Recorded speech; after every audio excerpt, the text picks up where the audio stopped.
Кезінде еврей тілінде ешкім сөйлемей, өлген тіл болып саналды. Ал қазіргі таңда еврейше 9 миллион адам сөйлейді. Бірақ қалайша осы өлген тіл қайта тірілді? Кезінде еврей тілінде діни кітаптар жазылған еді. Бірақ римдіктер еврейлерді өлтіріп, елден қуып жүрді. Солай күнделікті өмірде еврейше сөйлейтін адам қалған жоқ. Алайда 19 ғасырда зионизм, яғни еврейлердің ұлттық мемлекет құру қозғалысы басталды. Сол уақытта еврей тілін тірілту деген мақсат болды. Алайда сол уақытта еврейлерге өз тілін үйреніп сөйлеу өте қиын болды. Себебі еврей тілі көнерген тіл сияқты көрінді. Тіпті кейбір зионистер еврей тілін қайтару бос шаруа деп есептеді.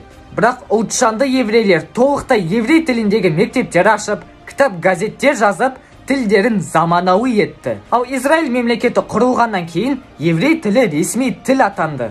Солай қазіргі еврейлер өз тілінде сөйлейді. Еврейлер өздерінің көнерген тілін қайта жаңғыртты. Ал біз болсақ бар тілімізде сөйлемеуіміз өкінішті жағдай. Көбірек ақпарат үшін тіркеліп кет.